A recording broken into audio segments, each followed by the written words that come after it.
호주의 시드니에서 루카스 파울러는 1995년 9월 30일에 태어났습니다. 그의 부모님은 민중의 지팡이입니다. 아버지는 뉴사우스웨일스의 경찰서장이고 어머니는 검사관입니다.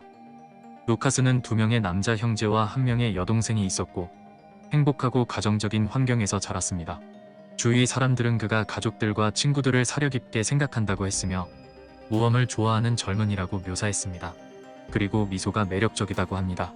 모험을 좋아하는 그는 캠핑을 자주 다녔고 여행에 대한 열정을 키워나갔습니다.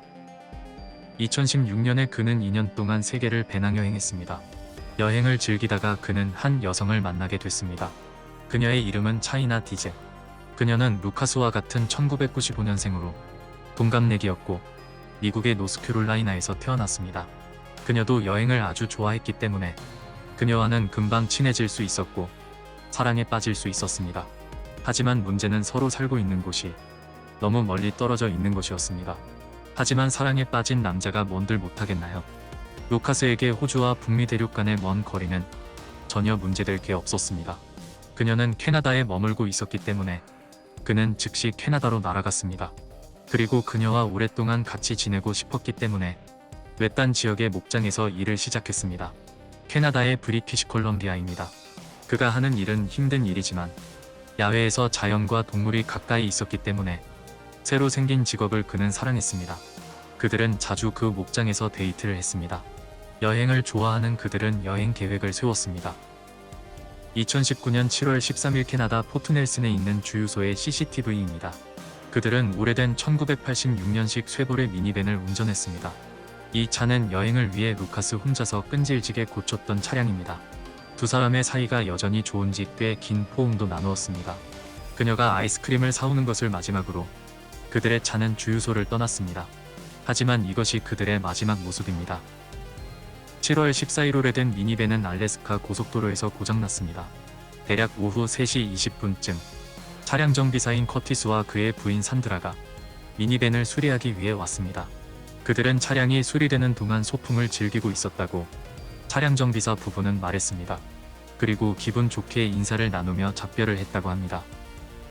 다음날 7월 15일 오전 7시 루카스 커플은 시신으로 발견됐습니다. 두 희생자는 차량 근처의 도랑에서 발견됐습니다. 고속도로에서 근무하는 직원인 트레버가 발견했습니다. 그들은 눈에 보일 정도의 총상을 가지고 있었습니다. 그리고 밴의 뒷문이 열려 있었고 유리창은 깨져 있습니다. 사건이 발생한 지 4일이 지난 7월 19일 37번 고속도로입니다. 불에 탄 픽업 트럭 한 대가 발견됐습니다. 희생자는 근처 호수에서 발견됐습니다. 차량 번호판을 조회한 결과 차주는 캠 맥클로드라는 청년입니다. 하지만 호수에서 발견된 희생자가 아닙니다. 캠은 그의 친구 브라이어와 북부로 여행을 가기 위해 저축을 하고 있었습니다. 하지만 캠과 브라이어는 이미 실종 신고가 접수된 상태입니다. 7월 22일 당국은 캠과 브라이어가 이번 사건과 연관성이 있을 수 있다고 생각하게 됐습니다. 19세의 캠과 18세의 브라이어는 월마트에서 야간 근무를 했습니다. 하지만 더 많은 돈이 필요했기 때문에 일자리를 찾기 위해 7월 12일에 월마트를 그만뒀습니다. 그들은 히틀러를 좋아했습니다. 나치 완장도 가지고 있었습니다. 2019년 7월 12일 아침 포트 알버니에서 찍힌 그들의 모습입니다. 7월 15일 오후 7시 루카스 커플이 목숨을 잃은 날 근처의 주유소에서 캠과 브라이어가 찍혔습니다. 그리고 7월 19일 아침 주유소 CCTV에 그들이 또 찍혔습니다. 그들은 21일까지 2100km를 운전했습니다. 캐나다 서스케추원입니다. 앞에서 말씀드렸듯이 그들은 실종 접수됐었지만 자기들 발로 느긋하게 잘 다니고 있었습니다. 그리고 사건이 발생한 지역에 동선을 가지고 있었습니다. 7월 22일 경찰이 뿌린 호수에서 건진 희생자의 몽타주를 보고 어떤 여성이 전화를 했습니다. 희생자는 그 여성의 남편이었습니다. 그는 64세의 레너드 딕입니다. 브리티시 콜럼비아 대학의 식물학 강사였습니다. 그는 주로 혼자 캠핑하는 것을 즐겼습니다. 그리고 캠과 브라이어가 운전하고 있는 차량의 주인이었습니다. 상황이 심각하게 흐르고 있다고 직감한 경찰은 즉시 미디어를 통해 대중들에게 이 일을 알렸습니다. Today I'm here to request public assistance in locating suspects in connection to the Northern British Columbia investigations. As a result of the information and the appeal to public that we made yesterday in connection with the Dees Lake investigation and the disappearance of Cam McLeod and Briar Schmigelski, we were able to confirm new information and issue a new plea. For the past few days, investigators have been focusing their efforts on locating Cam and Briar, given that their vehicle and camper had been located on fire and the two were considered missing.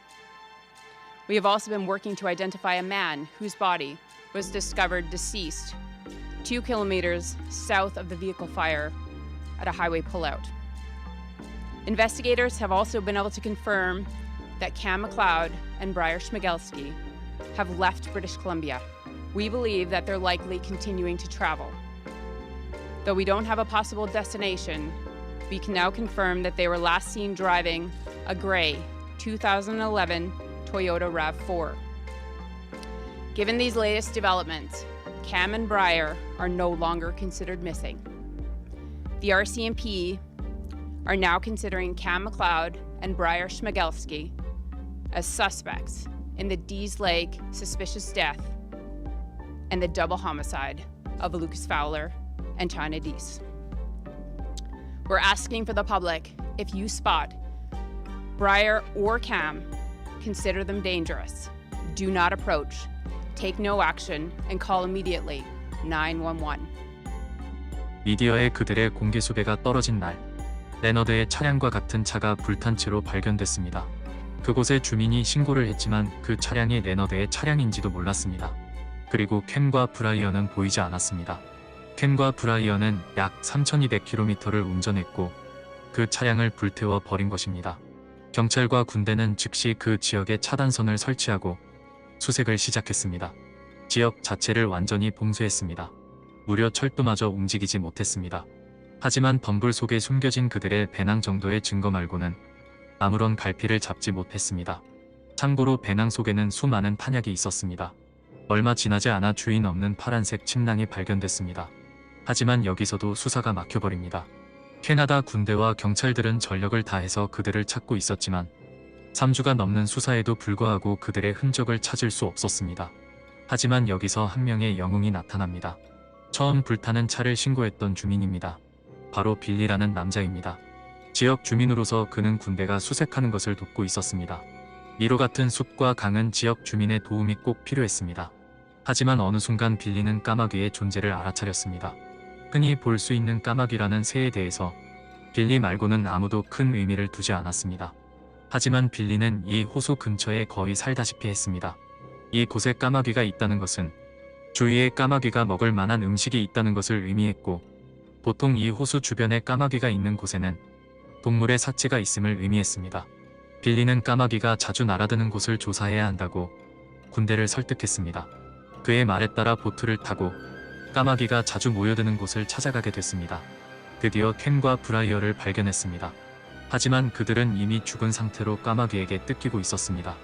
그들은 더 이상 도망가는 것이 불가능하다고 느꼈는지 스스로 목숨을 끊은 것이었습니다. 그리고 그들의 휴대폰에는 작별 인사를 하는 영상이 가득했습니다. 그리고 루카스 커플과 레너드 사건에 대한 자백도 있었습니다. 그들은 사실 보트를 훔쳐서 다른 나라로 도망치려고 했습니다. 하지만 막상 강에서 보트를 타려 했지만 물살이 너무 거칠어서 포기했습니다. 그래서 그들은 계획을 바꿨습니다. 이렇게 된 거 나가서 사람을 더 죽일까 했습니다. 마지막 영상에서는 브라이언은 이미 숨이 멎은 상태였고 자신들을 화장해 주기를 바란다고 했습니다. 켄과 브라이언은 일자리를 찾기 위해 고향을 떠났습니다. 하지만 아무것도 할 수 없었던 그들은 마음이 삐뚤어졌습니다. 하지만 영상 속 그들은 3명의 희생자인 루카스 커플과 레너드에 대해 어떠한 후회도 보이지 않았습니다. 많은 학생들이 레너드를 매우 밝고 열정적인 사람으로 기억했습니다. 그리고 루카스 커플도 마찬가지입니다. 경찰서장인 루카스의 아버지는 기자들에게 경찰관으로 오랜 세월을 지냈음에도 불구하고 이 비극의 무게에 대비할 수 없었다고 했습니다.